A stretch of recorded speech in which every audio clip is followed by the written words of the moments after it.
Welcome to another post-game media edition of Talking Hoosier Baseball. I'm Carl James. Today is Friday, March 25th, 2022. The Indiana University baseball team dropped the opening game of the Evansville series 17-14. The media spoke with Coach Mercer following the game. Coach, is there any reason why Perkins maybe was a little more hittable early tonight? Do anything I would say just the scouting report gets out a little bit. Guys are able to watch video and fell behind the count a couple times, and you get into more hitters counts, and everyone's hittable in hitters counts. And so, when those things happen, and they're a veteran group, they're able to put good swings on it. Obviously, it was a hitter's night tonight on both sides with fast track, rain, and the wind blowing out. And so they did a really good job. They battled in tough, and I would say probably just scouting reports and then also kind of falling behind and getting hitters counts. Inherited runs have been a consistent issue this season. Yeah. It looked like that one inning almost got out of it, but then didn't. So what do you kind of attribute that to? Well, this one's on me. This game's on me. I didn't manage the bullpen well enough, to be honest with you. I misread the situation. Should have had other guys' situations. You have a lead going into the sixth, and I just didn't manage the game well enough. In the bullpen, we had opportunities to probably stack some guys up and do some things differently, and not put those guys into tougher situations and run those guys back out into the third inning. And I did it, a couple of times today, and just I have to be better. And that wasn't, it's my fault in that situation. And so you bring guys into inherited situations, and you put guys in a disadvantaged position, and that's really hard on those guys. And tonight it was on their coach. I didn't do a good enough job of managing that, and that's my responsibility. And that's what I told the kids. I hope they can, come out and pick up their coach on Sunday, and know that I do feel, I feel badly about that. I should have managed it better, and I didn't. And that's we got to stop putting guys in those kind of positions. Coach, obviously the lead change is a big thing tonight, but that obviously means as well your offense was able to battle back from behind. What can you kind of take from that performance? Yeah, we were terrific. And offensively, we were exceptional. I think we had 16 hits. We had 16 hits, and we were terrific, and we have been. And I'm just really proud of those guys. They just keep going. They just one more time into the fray, and one more time into the fray, and they keep going and keep battling and keep competing. And I let those guys down. Offensively, I let those guys down today by not managing the game well enough, and I apologize to those guys too tonight. But they're such a tough and talented group and resilient, and they just keep going, and I'm sure they'll continue to do that. Coach, I noticed Philip Glasser had some really long at bats, took some walks. How much is that part of your approach, kind of when you're recruiting him, that he has that patience? Where does that kind of come from for him?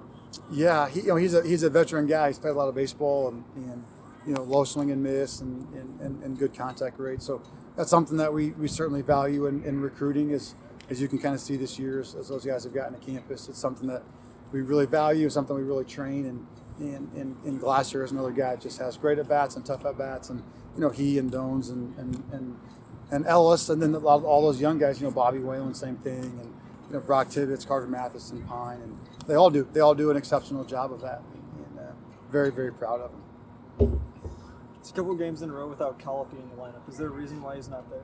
Yeah, he has a bit of an injury. I don't think it's going to be long term, but just kind of waiting to see how he responds from that.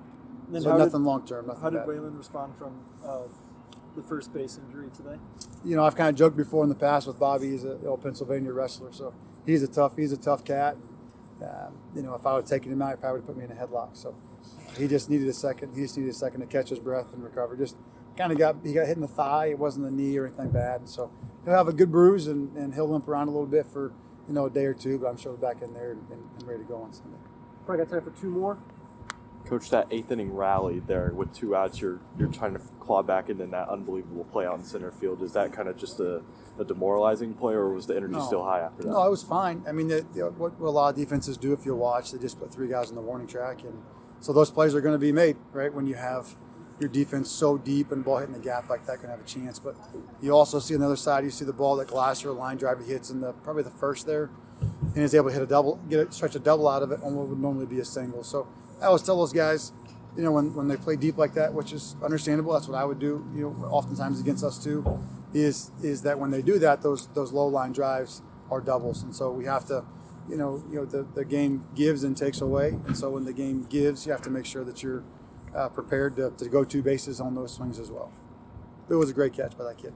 Great catch. Brock Tibbetts had another good day at the plate, and just for a freshman, he looks really poised up there. What have you seen from his approach at the plate that you think leads to that confidence? Well, he doesn't miss fastballs very often, and so when you don't miss fastballs, he's trained really, really hard to have a really tight, flat swing. He's able to make decisions later in the process, and so when you're able to make late decisions offensively, you don't chase breaking balls, you don't expand against breaking balls, and when you do that, you get to good counts and you get good pitches to hit. And he's done that consistently, put himself in good positions to hit, gotten good balls over the plate in the zones that he likes, and when he gets them, he stings them. So he's a special player. He's a terrific kid. How do you mentally coach when, the hitters have such a good day, and there's been a bunch of these recently, but pitching doesn't come through? How do you mentally make sure the guys stay strong and, the culture's still good in the locker room? Well, that stuff is built months in the past, right? It goes back to recruiting. It goes back to making sure the right people are in the boat. And they're working their way throughout the course of the year to build trust and to resonate. And then to hope that they can forgive their coach for a poor day on his part. And then allow those guys to respond back. And, I'm sure that they will. I'm sure that they will. But the things there's only so much that you can control, right? You can control what you can control. And right now, those guys, they're not going to the mound to pitch. They're hitting, and they're hitting really well. And we made a few errors tonight. Let's keep that in mind too. We wet ball, wet turf. We didn't take care of the ball as well as we normally have, and that didn't help obviously on the mound. But those guys have jobs to do, and the expectation they're going to continue to do their jobs as well as they can, and they have, and they'll do that. They'll keep doing that. I'm confident of that. The Evansville series is set to resume at Saturday at 2 p.m. with Bradley Bramer taking the mound for the Indiana Hoosiers. We will see you at the BART.